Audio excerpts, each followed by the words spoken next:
மாண்புமிகு உறுப்பினர் முனைவர் திருமதி சௌமியா அன்புமணி அவர்கள்.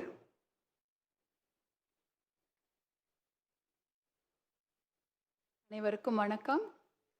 மாண்புமிகு அவைத்தலைவர் அவர்களுக்கும், மாண்புமிகு துணை அவைத்தலைவர் அவர்களுக்கும், மாண்புமிகு முதலமைச்சர் அவர்களுக்கும், மாண்புமிகு அமைச்சர் பெருமக்களுக்கும், மாண்புமிகு எதிர்க்கட்சி தலைவர் அவர்களுக்கும், மாண்புமிகு முன்னாள் முதலமைச்சர் எடப்பாடியார் அண்ணன் அவர்களுக்கும், மாண்புமிகு அனைத்து கட்சி சட்டமன்ற குழு தலைவர்களுக்கும், மாண்புமிகு அனைத்து கட்சி சட்டமன்ற உறுப்பினர்களுக்கும் என் பணிவான வணக்கங்களை தெரிவித்துக் கொள்கின்றேன். இந்த சட்டப்பேரவைக்கு அவைத்தலைவராகவும் துணை அவைத்தலைவராகவும் ஒருமனதாக தேர்ந்தெடுக்கப்பட்டிருக்கும் தங்களுக்கு பாட்டாளி மக்கள் கட்சி சார்பாக மனமார்ந்த வாழ்த்துக்களை இந்நேரத்தில் தெரிவித்துக் கொள்கின்றோம்.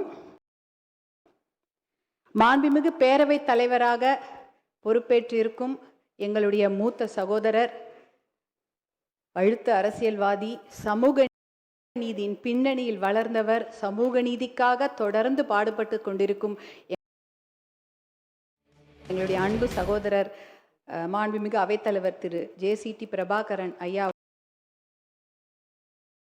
அவர்களுக்கும், சமூக நீதிக்காக பாடுபட்டு கொண்டிருக்கும் துணை சபா அவைத்தலைவர் சகோதரர் ரவிசங்கர் அவர்களுக்கும் எங்களுடைய மனமார்ந்த வாழ்த்துக்களை தெரிவித்துக் கொள்கின்றோம்.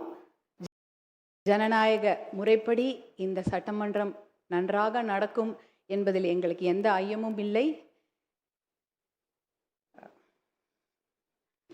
ஏனென்றால் சமூக நீதியின் பின்னணியில் வளர்ந்தவர்கள் தாங்கள் கண்டிப்பாக எல்லோருக்கும் சம வாய்ப்பு அளித்து ஜனநாயக முறைப்படி இந்த சட்டமன்றம் நடக்கும், உங்கள் இருவரின் வழிகாட்டுதல் படி நேர்மையாகவும் இந்த சட்டமன்றம் நடக்கும் என்பதில் எந்த வழிகாட்டுதல் படி நேர்மையாக இந்த சட்டமன்றம் நடக்கும் என்பதில் எந்த ஐயமும் இல்லை.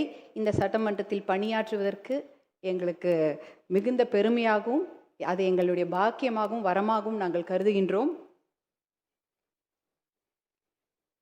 மூதறிஞர் ராஜாஜி, ஓமந்தூர் ராமசாமி ரெட்டியார், கர்ம வீரர் காமராஜர், பேரறிஞர் அண்ணா, முத்தமிழ் அறிஞர் கலைஞர், புரட்சி தலைவர் எம்ஜிஆர் அவர்கள், புரட்சி தலைவி ஜெயலலிதா அம்மையார் அவர்கள் அலங்கரித்த இந்த பெருமைமிகு தமிழ்நாடு சட்டப்பேரவையில் 3 முறை சட்டமன்ற உறுப்பினராக பணியாற்றியவர் என்னுடைய தாய் வழி தாத்தா, திருத்தணியை மீட்ட தளபதி திரு கே. விநாயகம் அவர்கள்.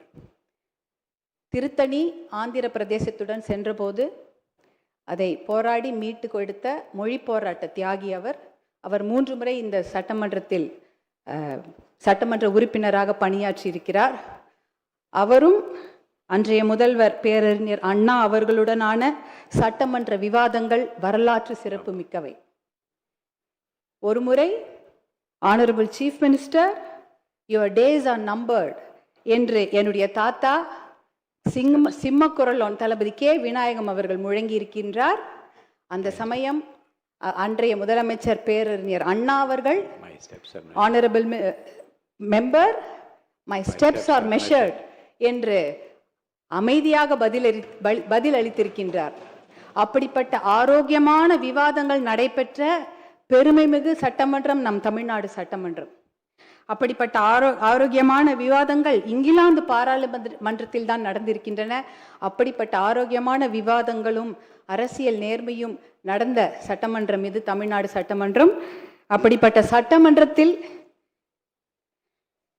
எங்களுக்கு ஆக்கப்பூர்வமான விவாதங்களை முன்னெடுக்கவும், மக்கள் நலன் சார்ந்த விஷயங்களை பேசி நல்ல முடிவெடுக்கவும், பாட்டாளி மக்கள் கட்சியை சார்ந்த எங்களுக்கு அதிகமான நல்வாய்ப்புகளை வாரி வழங்குமாறு தங்களை தாழ்மையோடு கேட்டுக்கொள்கின்றோம்.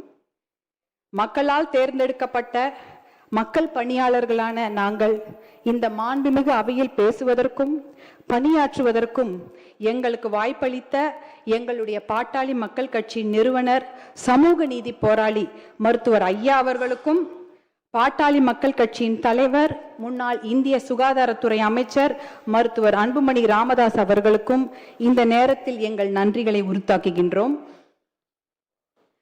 தமிழ்நாட்டின் வளர்ச்சிக்காக இந்த பெருமைமிகு சட்டப்பேரவையில் சமூக நீதி, பெண்கள் பாதுகாப்பு, மது ஒழிப்பு, போதை ஒழிப்பு, இளைஞர்களுக்கு வேலை வாய்ப்பு, வேளாண் வளர்ச்சி, தொழில் வளர்ச்சி, நீடித்த சுற்றுச்சூழல் பாதுகாப்பு, கல்வி மற்றும் மருத்துவம், தமிழுக்கு முக்கியத்துவம், நீர் மேலாண்மை பற்றிய ஆக்கப்பூர்வமான விவாதங்களை பேரவைத் தலைவர் அவர்கள் தலைமையேற்று நடத்தி தருமாறு அன்போடு கேட்டுக்கொள்கின்றோம். நான் முன்பே சொன்ன மாதிரி கேட்டுக்கொண்டிருந்தேன். பாட்டாளி மக்கள் கட்சிக்கு பேசுவதற்கு அதிகமான வாய்ப்புகளை அள்ளித்தருமாறு மீண்டும் ஒரு முறை கேட்டுக்கொள்கின்றோம். நிச்சயம் தாங்கள் அவ்வாறு நல் வாய்ப்புகளை தருவீர்கள் என்ற நம்பிக்கையோடு நன்றியோடு அமர்கின்றோம். நன்றி, வணக்கம்.